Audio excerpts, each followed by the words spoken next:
Do you want to make your own fishing lures? Let's talk about that. Welcome back to another episode of 5-Minute Fish Talk.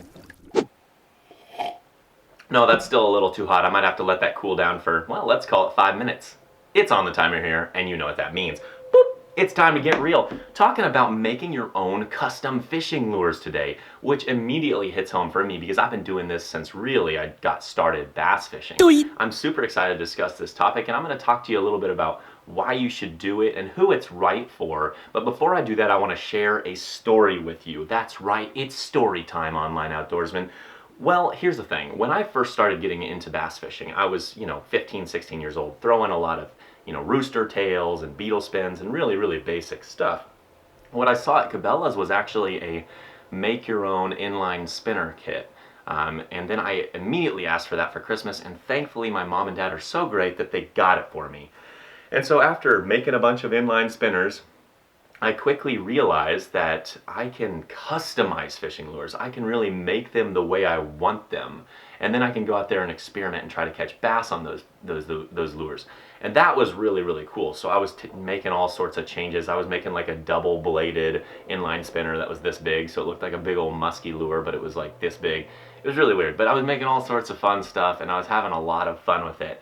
And then I quickly realized that this is something that I like doing, so I actually got a job for a small lure company back home, and I was making spoons and making all sorts of lead products, which were intended for white bass, crappie, walleye, the like. And then what I realized is that my boss also had a lot of bass molds, so like jig molds, spinner baits, buzz baits, and I quickly started picking those up and making my own lures. He was nice enough to let me do that, and I still have a lot of them today, which is really cool. But it was really, really fun, and then okay, that doesn't stop there. I started to realize, well, I kind of want to do this on my own as well, in the comfort of my own home. And so I started making soft plastic lures, and I've got a ton of them left still. I got this whole bag sitting here, plus a lot more in my garage. And there's stuff like reapers and stingray grubs, but you know what? I made worms that long, this long. I customize everything. If you name it, I tried to make it. It was a lot of fun. The thing that I realized pretty quick is that I could make custom colors. I could make custom molds. I could really just change things and experiment. And I was having so much fun with that. Okay, yeah. Look at this. I got a wood block sitting right here. I'm going to try to carve a lure or two for you guys later this winter, so stay tuned for that. Okay. But what is the point of making these fishing lures? Like, what is my point here? Why should you do this? Well, this jig is a perfect example. This jig has a lot of sentimental value to me because this jig I made with my own two hands. I custom tied the skirt and I wire tied it and everything. I made a unique color that I don't see a lot on the market, and I have caught more daggum bass on this thing than any other jig in my box. It has been so productive, both smallmouth and largemouth, and even some spotted bass. 5-pounders, 3-pounders. I absolutely love this thing, and I just pray that I will never lose it. But the thing is that's the point. The point is that it is so rewarding to catch fish on something that you crafted with your own two hands.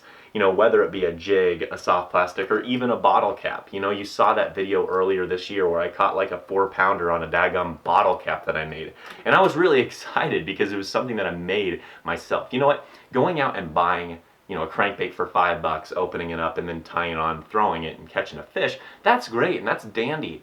But I'm going to tell you that you're going to get 10 times more reward from carving one with your own two hands and then putting it together, and you're probably going to fail 5-10 times in a row, but eventually you'll get it right and you'll just absolutely love it. But that's the thing is, who is this actually right for? You know what? I make fishing videos. I used to make fishing lures. I've never really had a time in my life where all I did was fish and my sole focus was fishing. I've always had some form of creative outlet on top of fishing. And so my recommendation is that if you want to make fishing lures, you really need to be that type of person. If you like being creative and like doing things, like if you've always been kind of into that side of the thing, then I think you're going to absolutely love it and find a lot of reward in it. But if you don't feel like it's right for you, you might find a different outlet that you focus primarily on. Regardless, I hope, I'm going to go ahead and turn off this timer here. Got 30 seconds left. 4.5-minute fish talk in full effect. Thank you so much for watching. I hope you enjoyed today's episode. If you have any questions, comments, concerns, as always, throw them in the comments below. Otherwise, you know what I'm going to say next, right? Have yourself a fantastic weekend, and we'll catch you next time.